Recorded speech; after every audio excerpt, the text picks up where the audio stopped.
two things.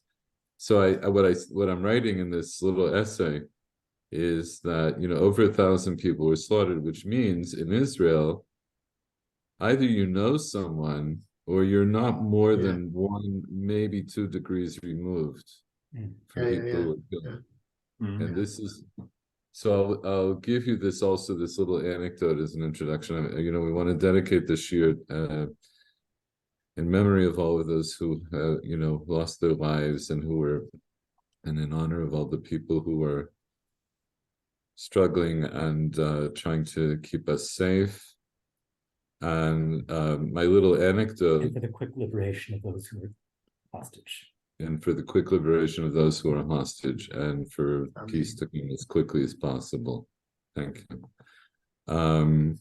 Shale, I'm sorry. I looked at the WhatsApp of Shale Basel, not at the other Not one. I didn't even read it. I didn't see it.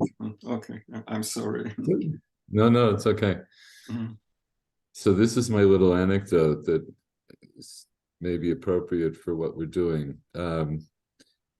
Hopefully we would have met anyway, but when I was here in 73, I had just started yeshiva. I was 16 years old, and the war broke out. I have a lot of stories about that because we were. You're younger than me. I'm even younger than you. No, nobody's younger than you. I was 16, and we were among the first people to know that the war broke out for reasons I could get into, but it doesn't matter. But we knew that the war broke out, and on Motzei Yom Kippur, if you know, I mean, you were here, man. Paul, I assume you were here. Anyone who I was with my parents in Luxembourg, but I came back a week later. So I was already living here, but I went to see them. And I found a plane to come back. It was very difficult, but I came back after 1 week, yes. Yes. So you know that anyone who was in Miluim was called up. It was unbelievable. Everybody was called up, and so me and all the other guys in yeshiva, we went out to volunteer. So I volunteered in doing a couple of different things, and then the acting Rosh Yeshiva, who actually was not an Israeli citizen, a couple of days before Sukkot, he demanded that all of us stop volunteering. And he said, you're going to do more for this country by sitting in yeshiva and learning. Now, that's not true of all of the volunteers, but, we were Americans, and what did we know? Like, how much are we going to help? And on that note, I think he was absolutely right under the circumstances. He was afraid that we'd end up getting scattered around the country, and maybe would come back, maybe wouldn't come back. But, this is what we're doing. So when we learn now, we want the zchut of our learning to have some effect, Bezrat Hashem, on the situation. Okay, so without further ado, let's get into this. We're now back in the Gemara on Daf Ayin Chet Amud Aleph, and the last time we met, we started this sugya here. It says Amarav Menashe Bar Tochlif Amarav Amram Amarav Bar Chana Shalu et Rabbi Elazar Zaken v'Yoshev v'Yeshiva Tzarich Litol Reshut V'Atir B'Chorot Oeino Tzarich. Okay, so I'm not going to review this for a couple of reasons. One is because you should know it by now, and the other is because it's not really, this part of the sugya was not relevant to Yoma. It was brought because of what we're going to do today. Where it says the two Kamabayla, they went and asked further. So the people, there was the Shalu at Rabbi Elazar, the people who were in the Beit Midrash who asked Rabbi Elazar, they asked him two Shelot Halacha. They asked him two halachic questions. The first one was this question about Heter B'chorot. And the second one, it has to do now with our sugya. Mahu latzed v'sandal shel sha'am b'yom kippurim. They asked Rabbi Elazar, what's the din about going out in a sandal that's made of sha'am on Yom Kippur? So, first That of all, sounds like Crocs. like what? Crocs. Cork? Crocs. The Crocs sandals. Oh, Crocs. Mm. By the way, it's interesting. I heard, we'll talk about that because we'll start to look at some of the later halachic sources.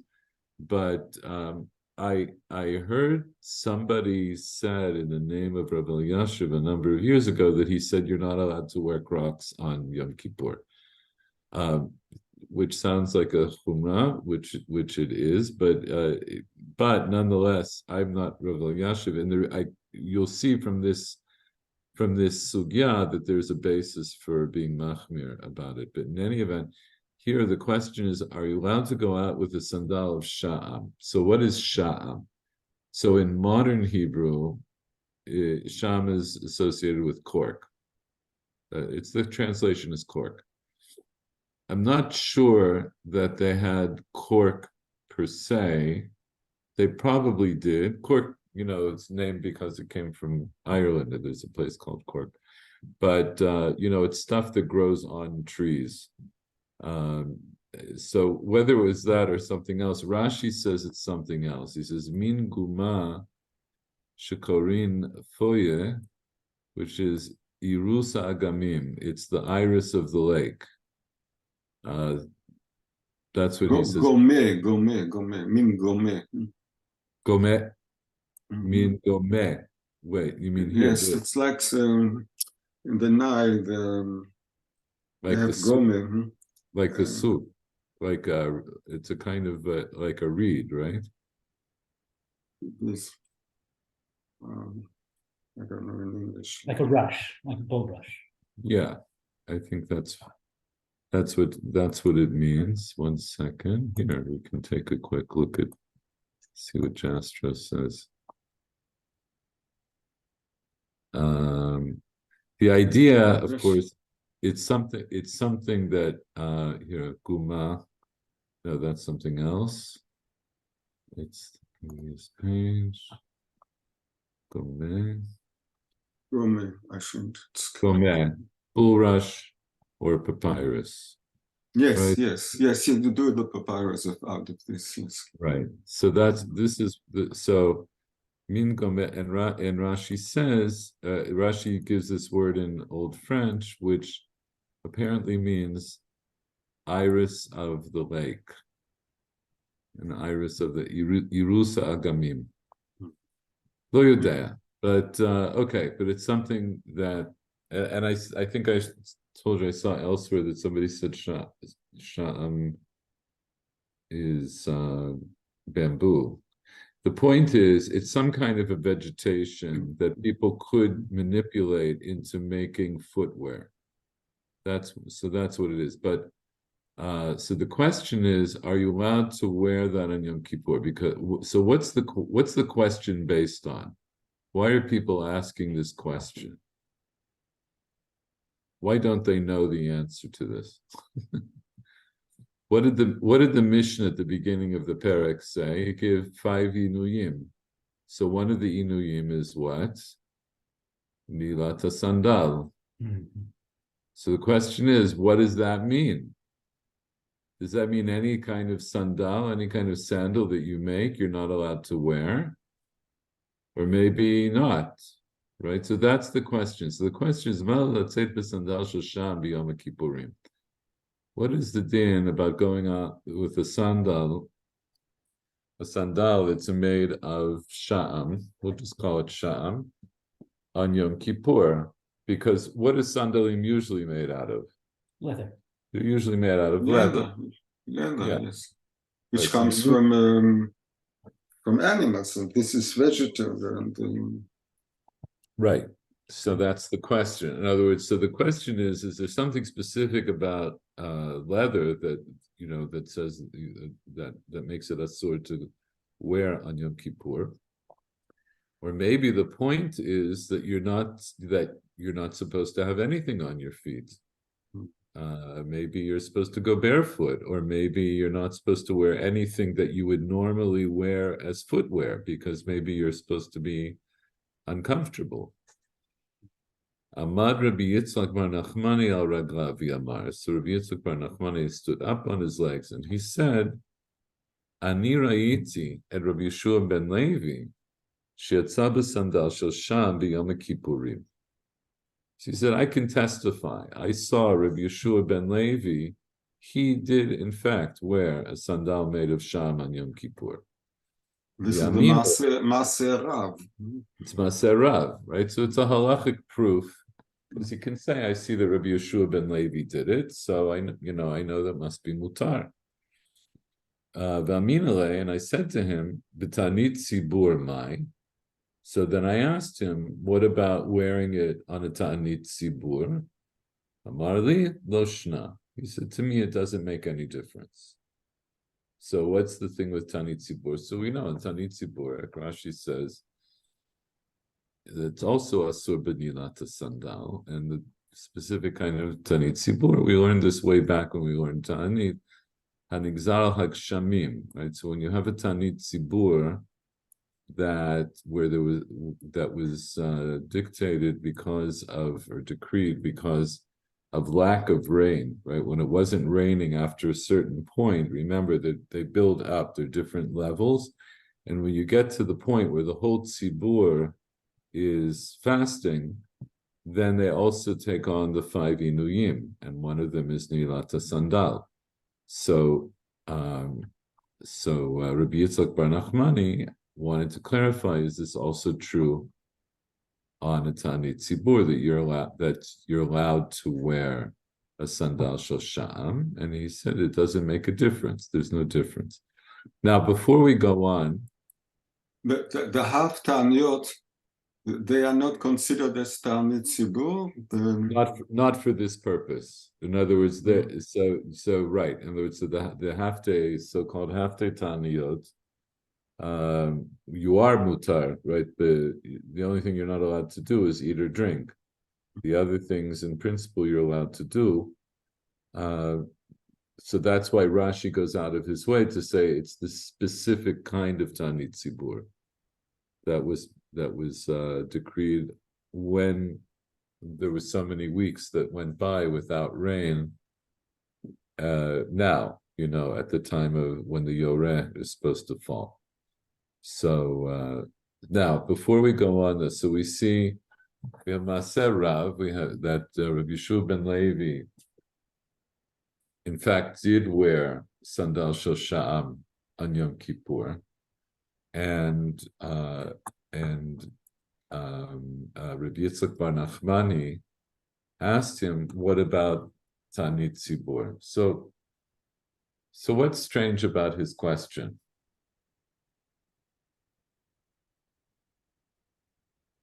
He saw him wearing it on Yom Kippur, and one would think that Yom Kippur is more machmir than Ta'anit Tzibur. So if he's wearing it on Yom Kippur, certainly it would be okay to wear on a Ta'anit Tzibur. Yeah, Kal v'chomer. it's a kal v'chomer. You would think it's a kal v'chomer because the inuyim that we do on Yom Kippur, we do midioraita, and the inuyim we do on Ta'anit Tzibur are d'Rabbanan. So it's in a way, it's a kind of a strange question, but I'm not going to delve into it. That he might have been asking stam just to make sure, but there are times when that gets flipped on its head, that this idea gets flipped on its head. Sometimes we're more machmir about dinim d'Rabbanan than we are d'Oraita, but I'm just going to leave that. I just wanted to point it out that at first glance, it's not clear why he asked, except we'll say just to clarify. So So the sugya goes on. He says, Amar Rabba Bar Chana, Ani ra'iti Rabbi Elazar demin ninveh, she'yatza b'sandal shel b'tanit tzibur. So then, these are people who must have, been in the Beit Midrash when they were asking Rabbi Elazar. And Rabbi Bar Chana says, I have my own testimony. I saw Rabbi Elazar demin ninveh, who was a different Rabbi Elazar. He went out with the sandal of Sham on a ta'anit tzibur. And I said to him, Yom HaKippurim mai. What about Yom Kippur? Amar li lo shna. Right. So that story, right, makes more sense in terms of what we said a moment ago. Because when he sees him do it on Tanit Tzibur, Zelo muvan me'elav, right? It's not obvious that he's going to say that it's okay for Yom Kippur. We've already seen differentiations between Tanit Tzibur and Yom Kippur. So he says, no, for this it's the same. Okay, so now at this point, so what would you say then the din is about wearing a sandal of Sham on Yom Kippur? Fine. What's a halachic term? It is okay, come on, It's permissible. Permissible, thank you. It's mutar. Mutar, that's the word I was staggering for. That's okay. Staggering. We'll try to stick to to precise language. Then the Gemara brings other cases of people who had other footwear that was made from different vegetable sources. Rav Yehuda nafik b'dahitne, Abai nafik b'dahutzi, Rava nafik b'divle. It's interesting. The Bach changes the gears here from b'divle to b'dikule, but a lot of other Rishonim had this gears of b'divle. So what are these things? B'dihitni, Rashi says, is a min sham. It's another type of sham, whatever sham is. Hutzi, this is a phrase, it's a word that we see elsewhere, that at least I know from elsewhere in the Gemara, sandal shel kapot marim. It's a sandal that people would make from date palms. And divle shel asabim. Or dikule would be from a decal, right?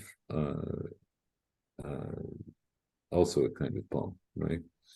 In any event, what the point is, all of these Rabbanim, so these are later Rabbanim, right? Rabbi Elazar is the first generation Amorah. These are later Amoraim, and they all saw fit to use these sandalim that were made from vegetable sources. It doesn't say when they went out, but when would it be that they used them? When did they wear these?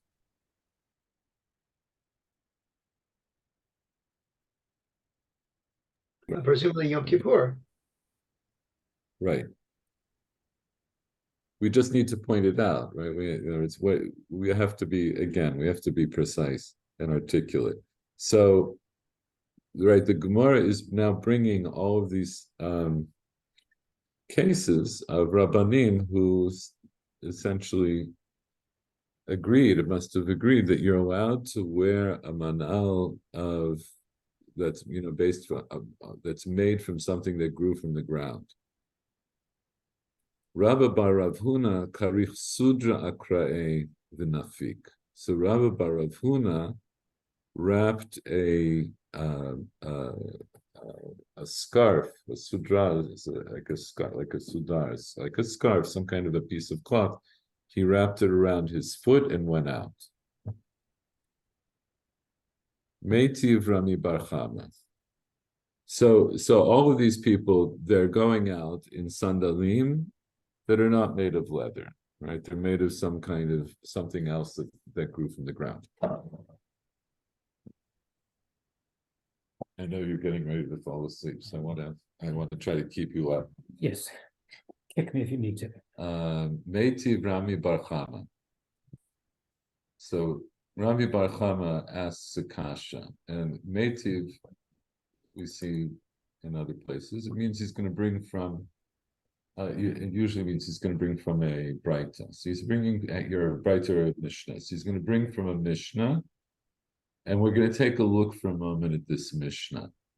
I'll read it here, and then I'll show it to you in its source. Hakiteya yotzei bekav shelo. Kiteya is an amputee, somebody who lost a leg. He goes out bekav shelo. The kav here means a prosthetic leg. Divrei Rabbi Meir, Rabbi Yossi Oser. Rabbi Yossi says it's forbidden. Now, when is this talking about? When does the kiteya go out with his kav? So, just to put it into context, just a second.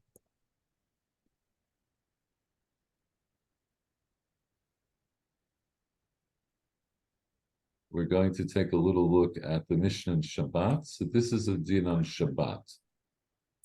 This is a Shabbistic issue.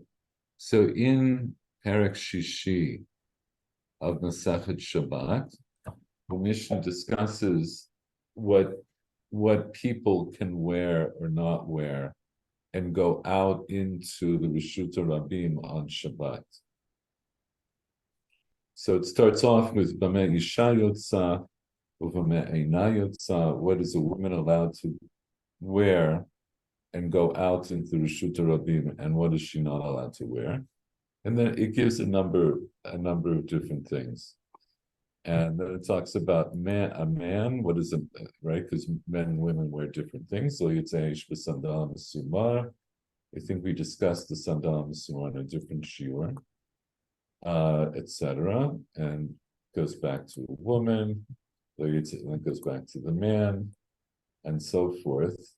And then we're going to skip down to this Mishnah.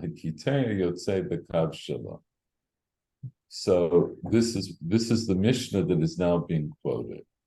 So it's telling us that on Shabbat, somebody who is an amputee, who's lost a leg, he's allowed to go out with his kav, Divrei Rabbi Meir. And why? So in all of these, isn't kav a crutch? No, It's a peg leg. You say today you say kabaim. Prosthetic leg, however you make it, whatever it was. Yeah, I'm sorry. What? Today you say kabaim. Those are crutches. Crutches, no? Yeah, but that's not what the Mishnah means. Mishnah means, I'll show you, the Bartanur explains here. We'll look at that in a moment. But actually, before we do that, I gave you this little introduction here. But what's the point? Why would you be allowed to go out wearing one thing and not another? What's the basis for determining what you're allowed to wear or not wear, or go out with on Shabbat? So if it's an extension of the body. Wait, you're jumping. We started off at the beginning. Let's start simple. Let's start simple. So I skipped this because I'm thinking, oh, you probably know this, but let's start with the basic thing. When we go out on Shabbat, are we obliged? And there's no eruv, right? We're talking about you're going from Reshut Yachid to Reshut Rabim, walking for Amot and Reshut Rabim. So are we obliged to go out naked on Shabbat? No. No. Why not? Because the garments are considered part of the body, no? Well, so we're not carrying them. So it's not considered to be carrying for the purpose of Havara or Hotza'an on Shabbat, if it's clothing. Clothing is exempted. Okay. Right? That's being too complicated. Yeah, keep it simple. So we're allowed to wear clothes on Shabbat like we are on any other day. But we're not allowed to wear things that are not clothes. We're allowed to wear takshitin, right? Jewelry. Women are allowed to wear jewelry. but only certain kinds of jewelry. One of the other considerations is you're not allowed to wear something that's not essential for you to wear, like jewelry, if there's a fear that you're going to take it off when you're in the Reshut Rabim. So maybe for this, maybe we should look at least at the first Mishnah a little bit. B'mei isha yotza, b'mei ina yotza. Lo tetzei isha lo b'chutei tzemer, lo b'chutei pishtan, lo b'ritzuot shebrosha. A woman is not allowed to go out with strings made of wool or of flax or straps that are on her head. So what are those things? And also it says and agab, this is not a Shabbat thing, but she's not allowed to go tavel in a mikvah until she loosens them. So what's that talking about? B'meisha sheberosha akulukai. What is a woman allowed to go out with on her head? It refers to all of these things.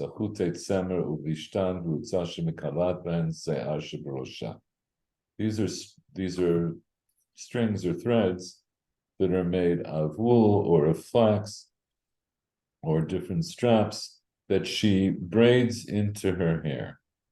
Why doesn't she go out with them on Shabbat? Like, in other words, why is it not permissible for her to do that?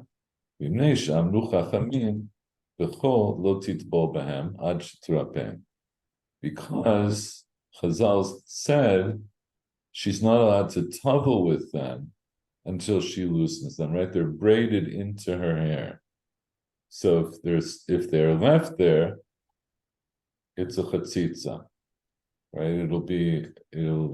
She's not allowed to tavel with something that interferes with the water going in all of the places on her head, including her hair. And so they said, in other words, even though these things, she's wearing them as a kind of like jewelry, like ornamentation, in an ornamental fashion. Even so, these particular things they said she's not allowed to go out with, because on Chol, if she's wearing them, she would have to loosen them before she goes to Tavel. Therefore, she can't go out with them on Shabbat. Dilma mitramia la tvila shel mitzvah v'shaylahu.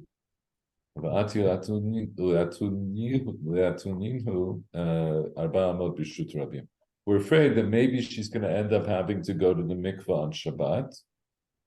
And so she's used to loosening them before she goes into the mikvah. And so we're afraid that she's going to loosen them on Shabbat, and then she'll walk with them 4 amot in the Reshut Rabim. In other words, to say it in a more simple fashion, the reason she's not allowed to wear these and go out on Shabbat is we're afraid that maybe she's going to take them off and walk with them in the Reshut Rabim. And then they give some other examplos of this.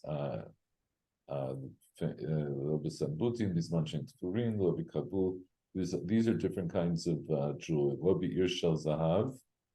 This is the famous Irshal Zahav, which was like a golden type tiara that was in the form of Jerusalem.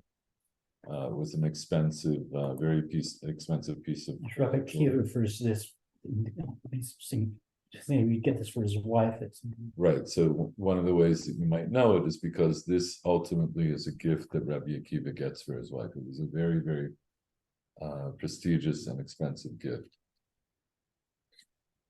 The Katla, which is we would call it a choker. It's a Katla, in Aramaic means, the verb means to kill. The Ktol is to kill. And it was a kind of a very tight necklace that women would wear. The Lobin Zamim. The Zamim here refers to nose rings, nose ornamentation.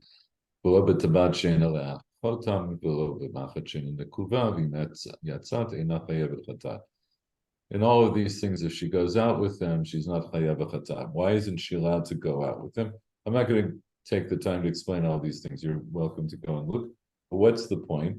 That in all of these cases, these kinds of jewelry were very prestigious, and there was a fear that she would go out and her friends would want to see it, and so she'll take it off to show them, and then they may start walking, and she'll end up walking with it in the Rishut Rabbi. So we start to see here the idea, the basis here for things you're allowed to wear or not wear, go out with or not go out with. They have to do with these things. Basically, if it's clothing, then you're allowed to wear it. If it's not clothing, but it's something that you normally wear or we associate with wear, do you want to get a cup of water or something? I'll keep, yeah, I'm saying, unless it's distracting for you. No, yeah, well, I will. do the best you can. Okay. You're not allowed to go out with things that we're afraid that you might take off. That's one of the things that we get from this Mishnah. And then there are particular reasons for other things. Again, we have to go through, we'd have to go through all of them, but we won't. Hakiteya yotze bekav shelo. So the kiteya, the amputee, somebody who's lost a leg, he goes out with his kav. Right, so let's look at the Bartanura. Kiteya, what is a kiteya? Shenikta'a raglo. His leg was cut off. Yotzei bekav shelo osimlo. So he explains. Osimlo kamin tfus regel. Make a kind of a false, the form of a leg. In other words, it's a false leg, a prosthetic leg. L'chokek bo ma'at, and then you dig in a little bit at the top of this leg. Lasum rosh shoko b'tocho, in order to be able to put the head of his Stump. so the word here, the actual word is the thigh. The shok is the thigh. In other words, but the stump that's coming out is going to go into the top of this prosthetic leg. He doesn't lean on it. In other words, he's not using the kav. This kind of kav, he's not using it for support. It's cosmetic. It's cosmetic. He's using it to make it look as if he has a leg. Rabbi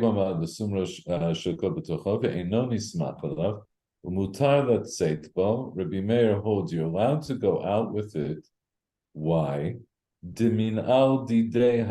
It's his shoe.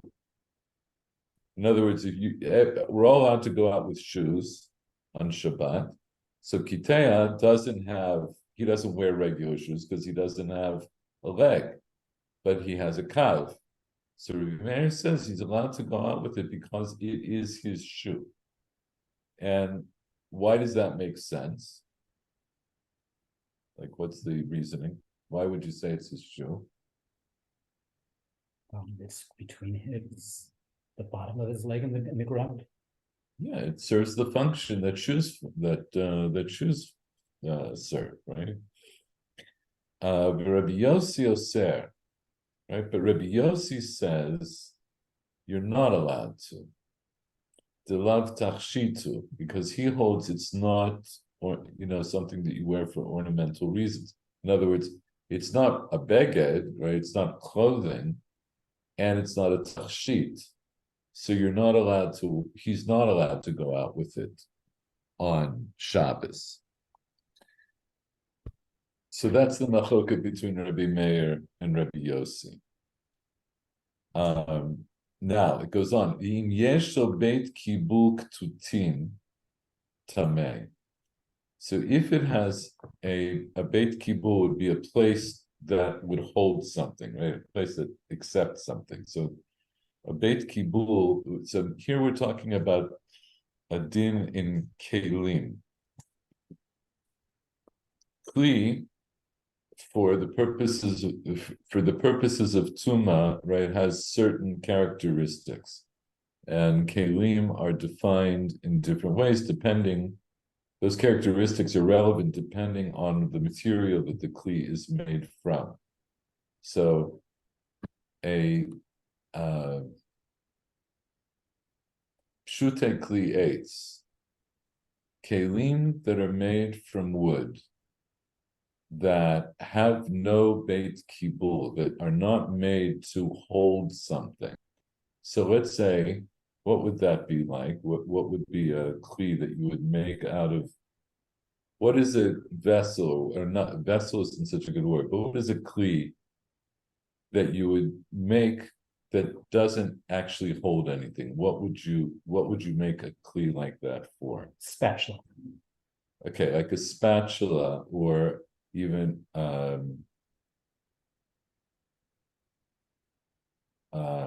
or a spit, right? Even more so, right? A spit is just a straight piece of whatever you've made it from.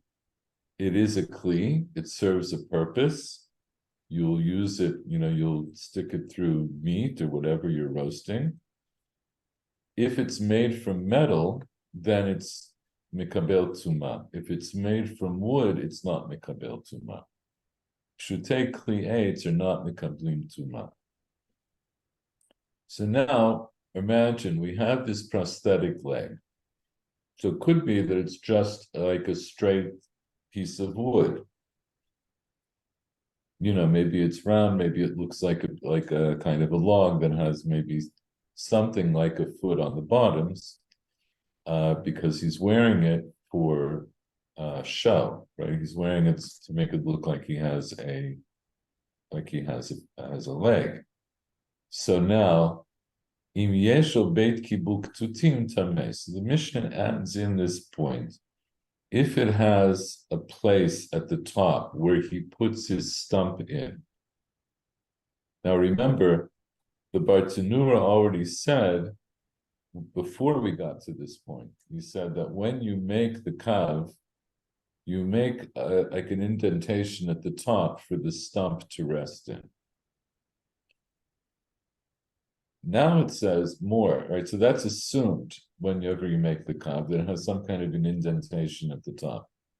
Then it says, "In yeshlo beit kibul tutim tameh." If it has a place where you're going to put tutim are basically rags or something soft that would be a cushion between the stump and the prosthetic leg.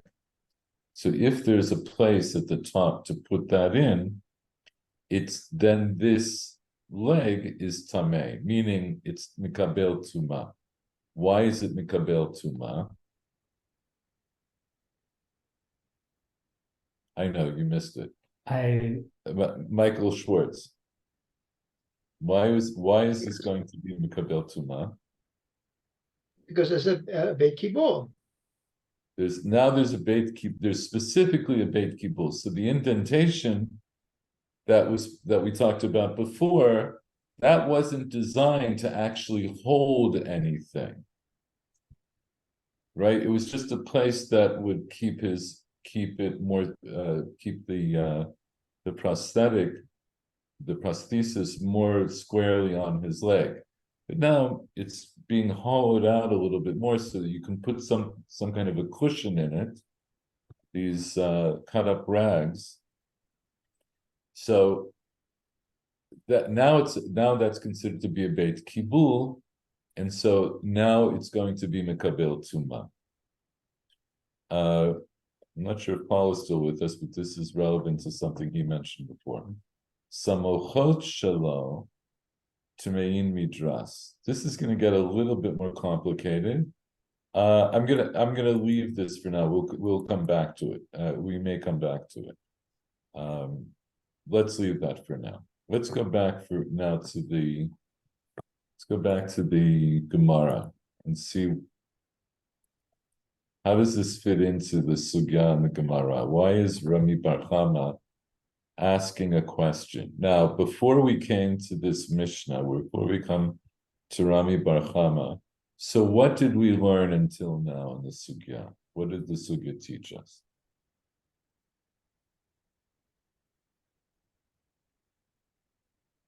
That's generally And Go ahead, Michael. An Michael. amputee, an amputee can go out on Yom Kippur with his kav. Wait, listen. What did we learn before we got to this Mishnah? What have we learned from the sugya so far before we get to this? That we can go out with clothes and ornamentation with certain exceptions. Those are all things that we learned just now when the Gemara brought up this Mishnah. How did the sugya begin? What are we learning about? the kav.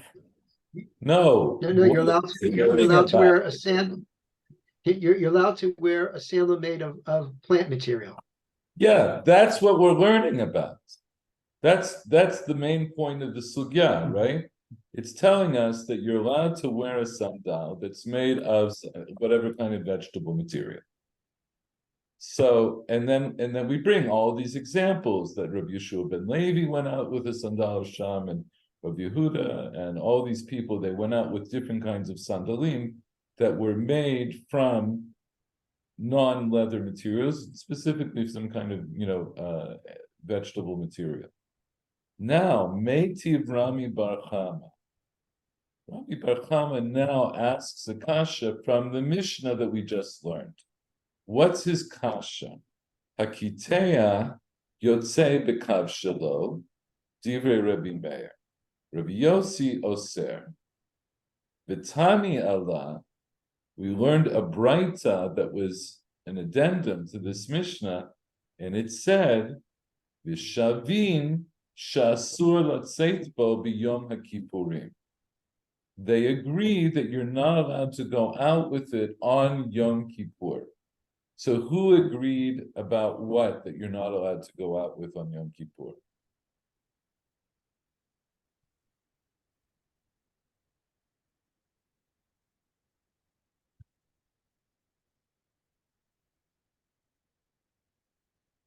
And maybe both opinions. Who are they? Who are the people?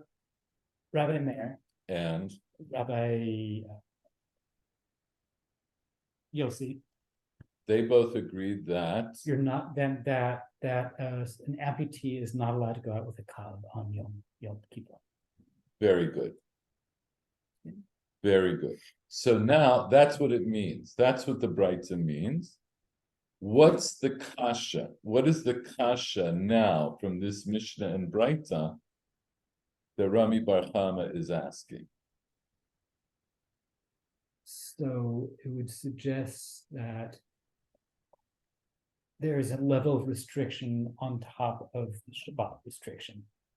And what is that? That's the kasha. What did we say until now? What was the din that we learned until now? What is the kasha on that? So first, what was the din that we learned up before Rami Bar Chama? What din did we learn? That you are allowed to go out with a We're sandal allowed- material. Okay, you're allowed to go out with a sandal that's made from some kind of vegetable material. What's the kasha that Rami Bar Chama is now bringing on that thing? So but it would seem that the kav is made out of plant material, but you can't go out with it on Yom Kippur. Oh, and now why did we see? It's not that hard. Just keep pay attention.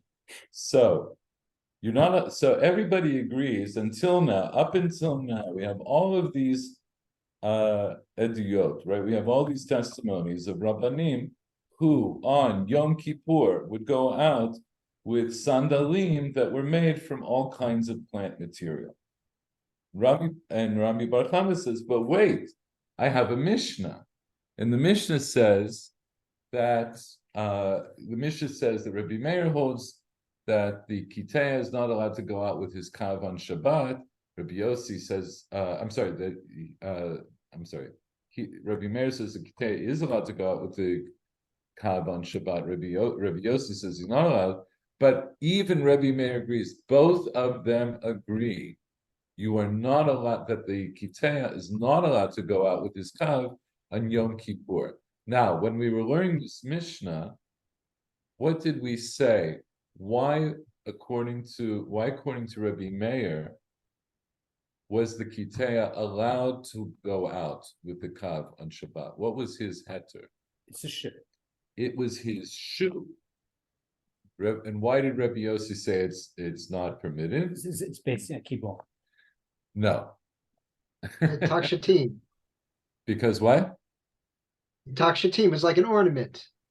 Yeah, or he says dafka because it's not like an ornament. It's because it's not a beged, it's not an ornament. It doesn't. He has no heter. He doesn't see it as a shoe, and it doesn't have any other purpose. So he's not allowed to go out with it. But this debate applies only if it's a cosmetic. Yes. Okay. So far, we're only talking about this kind of cosmetic kav, and that is an important point. So now, but they both agree that for the purposes of Yom Kippur, he's not allowed to go out with it. And now we need to know why. In other words, Rabbi Yossi says, Rabbi Yossi, of course, is going to be Osir, because he's Osir even on Shabbat. It has nothing to do with Yom Kippur. You're not allowed to wear it on Shabbat. So, of course, you're also not, he would say you're not allowed to wear it on Yom Kippur because Hotza'an Havara are also Asur on Yom Kippur. The Chidush is the Rebbe Meir, who holds that it is a shoe. He also says you're not allowed to go out with it on Yom Kippur. So it's a kasha. It's a good kasha. Everybody holds you're not allowed to wear this on Yom Kippur. So all these Rabbanim who are going out with their, bamboo or cork or whatever kinds of shoes, they have a kasha from this Mishnah and its attendant Breita. So Abaye attempts to answer the kasha. Before we go to Abaye, let's just take a minute, look at Rashi. Hakiteh Yotzei B'Kav Shelo B'Shabbat, right? He's giving us the context. And a kav, Rashi explains, is askatza, which is an old French word for kav or regel totevet. In other words, it's a kav or a false leg. Rabbi Yossi oser. Rabbi Yossi says it's forbidden. Now, Rashi explains Rabbi Yossi like this: Kasal kadatach. It goes up in your mind. In other words, we assume that our initial assumption is, why is Rabbi Yossi Oser? Kasavar lav min alhu. Because we are assuming, why did Rabbi Yossi say you're not allowed to wear it on Shabbat? We're assuming that Rabbi Yossi holds that it's not a shoe, that's his machloket with Rabbi Meir. And so what's the problem with that? And why isn't it a shoe? Because it's not equal among everyone. In other words, it's not the kind of shoe that the vast majority of people wear. So we don't get to classify it as a shoe. That's what we think that Rabbi Yossi thinks.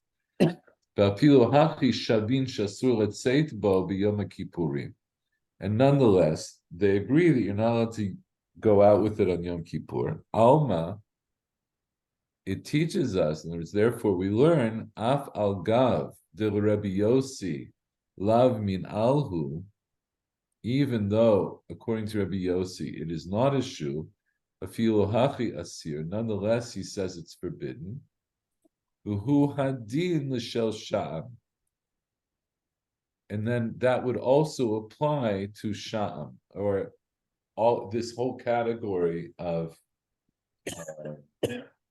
shoes that are made from plant material.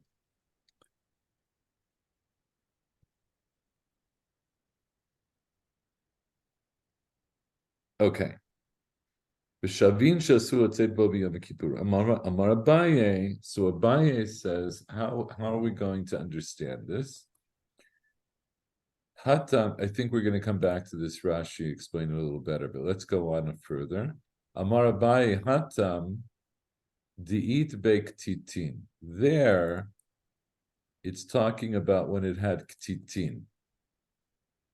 So what does there refer to?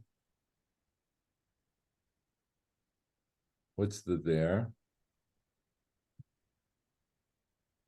I'm gonna say it's the Mishnah about the Kav. Okay, that's correct. And why are you going to say that? I'm going to explain something here. When the Gemara uses this term hatam, which just literally means sham, there, think of it this way. We are here in our sugya discussing whatever we're discussing. And then if we bring a source that's outside our immediate discussion, that's there. So the here is a discussion of Ne'ilata Sandal, which is our Mishnah. Kitea is a Mishnah from elsewhere. So that's the there, right? So the Gemara will use these terms hatam, there, and hacha, here. So hatam, ditbek titin, umishum ta'anu. So there, it's talking about when there were ktitin, and we explain ktitin, Rashi explains them here. Chatichot bigadim ktanot shehem nochot lo lismoch shoko aleihem. These are small pieces of clothing or of cloth that make it comfortable for him to rest his thigh on, or his stump. We discussed that, right? Because it was in the Mishnah. But note, Abaye is saying this based only on the part of the Mishnah that we've seen so far, and the part of the Mishnah we've seen so far doesn't mention Titin. So he's saying, I'm going to understand the Mishnah is talking about a case where there were Titin, and what's the problem if they're Titin? Umishum ta'anug. Because it'll be pleasurable for the person wearing them to have the ktitin. Okay. What does all this mean? So, again, what was our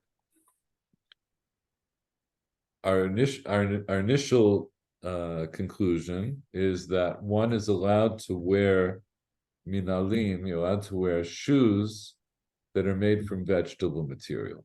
Rami Bar Chama says, no, I have a Mishnah in Shabbat that talks about the kav of an amputee, somebody who's lost his leg, and everyone, and I have a braita that says everyone agrees that kitea, the person who's lost his leg, is not allowed to go out with this kav on Yom Kippur. Even people who say it's mutar on Shabbat agree that you're not allowed to go out with it on Yom Kippur. So he assumes, what's his assumption? Why is it not permitted to go out with a kav on Yom Kippur? Because you will have these pieces of cloth. No, we didn't get to that. Pay attention. I'm asking, what's the kasha? You're giving an answer. Oh, yeah. What's the reason that Rami Bar Chama says that one should not be allowed to go out with a shoe made of vegetable material on Yom Kippur? Oh, because the prohibition is just putting on sandals. It means the straight. No, you're not paying attention. I'm just. It's okay. Yeah. I know you're trying, but let's pay attention. Again, Rebbe Meir, and both Rebbe Meir and Rebbe Yossi say that an amputee can't go out with the kav, which is made from vegetable material. So that's arguing against a sandal made of vegetable material. Okay, exactly. So that's the kasha. So when Rami Bar Chama asks that kasha, so in its simplest form, it means what's the kasha? Exactly the way you said it now. Up until now, we think you're allowed to go out with footwear that's made from vegetable material on Yom Kippur. And here I have a Braita that says, no, you're not allowed, that the Kiteh is not allowed to go out with a kav. The kav is made from wood. And I'm going to assume that it means you're not allowed to go out on Yom Kippur with footwear, right? That's with something that's essentially footwear on Yom Kippur that's made out of vegetable material. That's the kasha. Now Abaye says, he says, oh, no, the reason that over there, hatam, why is it forbidden? Why did both Rabbi Yossi and Rabbi Meir say that the Kitea is not allowed to go out with his kav on Yom Kippur? Because there it's talking about a kav that had ktitin. And what's the problem with having ktitin? It's pleasurable. It's comfortable.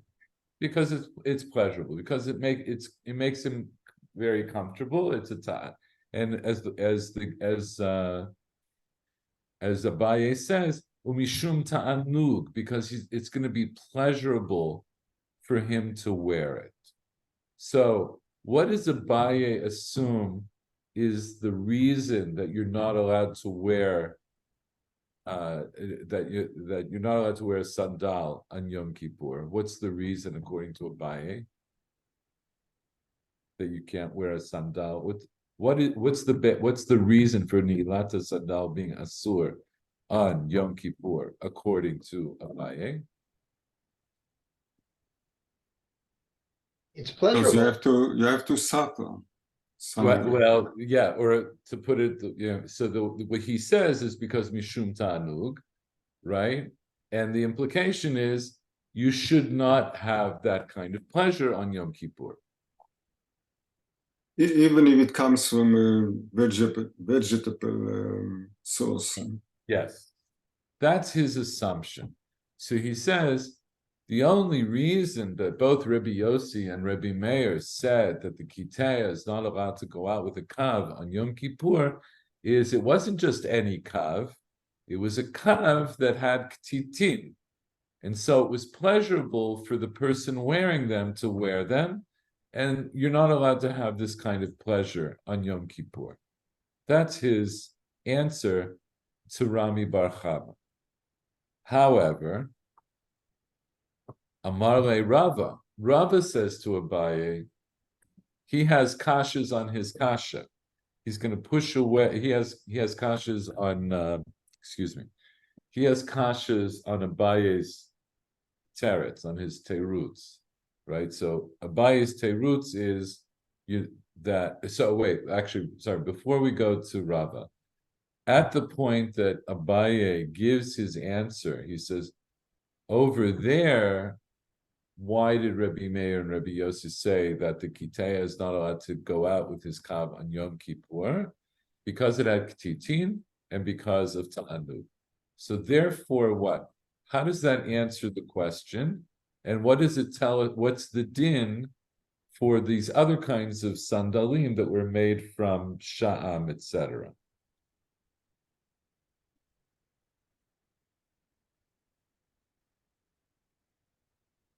Again, let's go through it in order. In the beginning of the sugya, we bring all kinds of proofs to say that that you are allowed to go out with on Yom Kippur sandalim of sha'am, etc.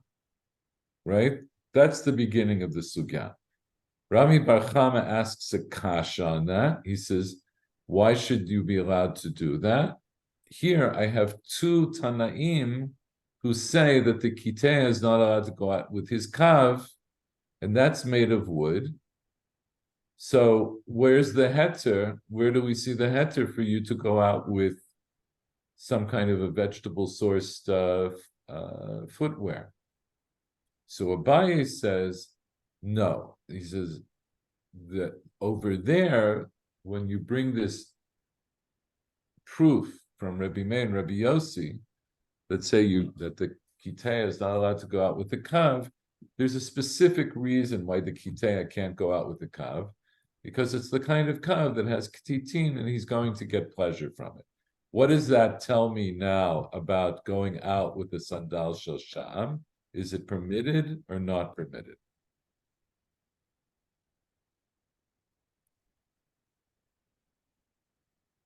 I mean, it seemed to me, It's either yes or no. Either it's permitted or it's not permitted. What is it? Or to put it in other words, are you following the sugya or are you not following the sugya? I'm going to lay it out in very simple bullet points. We have a din, you're allowed to wear manal shel sha'am. I have a kasha on that, which would seem to say you're not allowed to.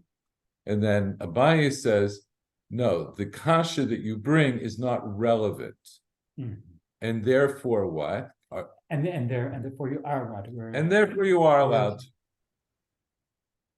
Right? The point of Abaye saying Hatam, what he wants to do, he's making a chiluk, right? He's going to differentiate between the source that Rami Bar Chama has brought.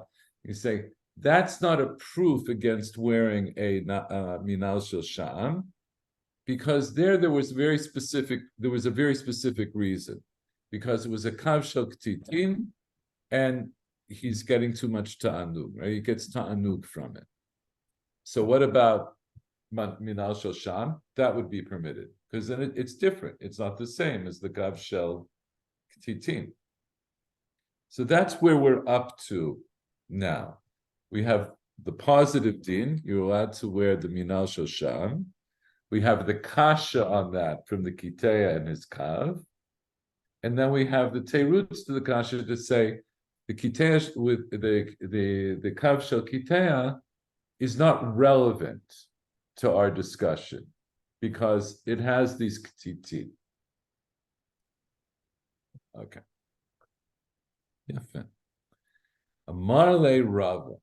So now Rava says to Abaye, the ilav manahu ktitin mishavile mana, and if it's, and I'm going to fill in here, and okay, we'll see how far we get in this because it's getting late and people are, not just you, people are getting tired. Ilav manahu, if it is not a kli, ktitin mishavile mana, did the ktitin make it a kli? If it's, the it here being what? The kav. The kav. So if the kav, just a second, if the kav is not a kli, and specifically the kind of kli that we're talking about would be a kind of shoe. Let's think of it that way, right? Shoes are a kind of kli. And he's saying, and what? If the kav was not a shoe, did the ktitin make it into a shoe? Va'od, kol ta'anug delav min alhu b'yom kippurim mi asur. Any kind of, and a different question, any kind of pleasure that is not a shoe. In other words, a pleasure that you get from something that's not a shoe, or pleasure that's not associated with wearing shoes. Is that forbidden on Yom Kippur? V'ha Rabba bar Rav Huna have a karich sudra akra'e v'nafik. And here we learned earlier that Rabba bar Rav Huna, he wrapped a scarf around his foot and went out on Yom Kippur. Ve'od, and further, midiktani seifa, im yesh lo beit kibul ktitin tamei. Since we learn in the end of that Mishnah, if the kav has a place that can hold ktitin, it's tamei. Michal de reisha la b'di'idle ktitin askina. It implies that the reisha of the Mishnah is talking about a kav that did not have ktitin or did not have a place for ktitin. These are three kashas on Abaye's teruts. And we're going to go into them each to make sure we understand each of them. What I'm going to do now, I think it's best if I finish off. I'm going to read to the end. And next time we're going to go back through with Rava, right? But let's just read to the end. So basically, these three kashas, these three kushiot, they come to push away Abaye's pushing away, right? Abaye wanted to answer Rami Bar Chama by saying, your proof from the Kav is not a proof because it's talking about X, and it makes it not relevant. Rava is coming to say, Abaye, your d'chiyah, your claim that this is not relevant, it doesn't make sense. The reasons that you're giving don't make sense. Ela amar Rava le'olam dekule alma min al. Rather, according to everyone, it is a shoe, it is footwear. Ub'Shabbat bahapliki. And on Shabbos, this is what they're arguing about. This is what Rabbi Meir and Rabbi Yossi are arguing about. Marsavar gazrinan dilma mishtamit va'atila tuye arba'amot. One opinion holds that why can't the Kitea go out with his kav on Shabbat? Because maybe it will get removed, it'll come off, and then he'll come to carry it for Amot in the Reshut Rabim. Umar Savar lo gazrina. And the other opinion holds that we're not gozer. So Rava is going to explain the Mishnah differently than the way Abaye explained the Mishnah. And that's where we're going to stop. So next time, this is the part of the sugya that we're going to look at. This is still on Ayin Chet Amud Aleph.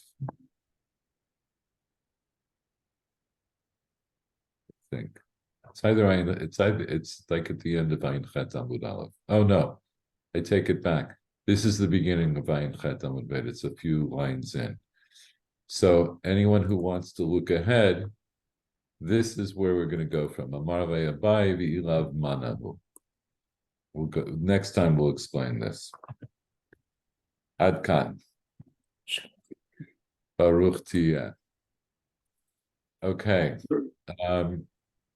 You go back. I don't know if you can get the flight because I wanted to go to see my sister, and they canceled all the flights, and I don't know if I will be able to do it, or maybe I don't want to do it anymore. But I'm not sure.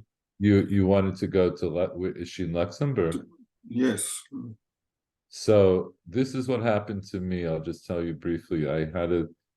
I told you, I think last week, I had a flight that was supposed to leave today on Delta. It was canceled. I rebooked for Monday.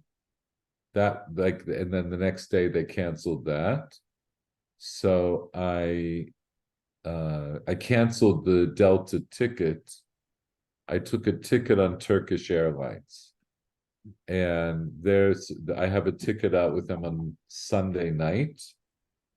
And my sense is that Turkish Airlines is much less likely to cancel than Delta. So we'll see.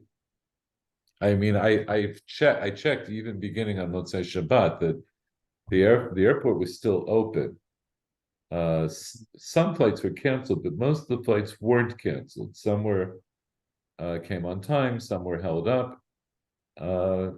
I think initially there were a lot of cancellations, but even then, they didn't close the airport. The airport isn't closed. And I think it depends on, I think it's also going to depend on where you want to go.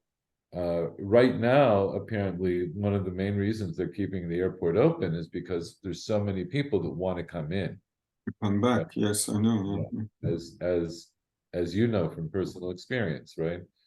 There are Mhm. people, soldiers that are trying to come to go back to Yeah, their that's for me. It wouldn't be obvious to find a flight back because I'm not a soldier. You know what? It's like I said at the beginning of the shir, they don't Anymore. want us to be fighting, right? We have to be doing other things. It's not, if we went to the front, it would not help. It would probably Get in the deter. way. It would just get in the way. Anyway, so I don't know. My only, yeah, like, do you still want to go? The truth is, I don't really want to go, but I really do have to go back to work, and my children would be happier if I was out of the country. They're worried about me. This is the age I've gotten to. I worry about them, but they worry about me. So that's nice. All right. Thank you, everybody. And so if all goes well, I will see you next week from Washington. Have a good night. All right. Thank you. Good night. Bye-bye. Stay safe. Thank you. Bye.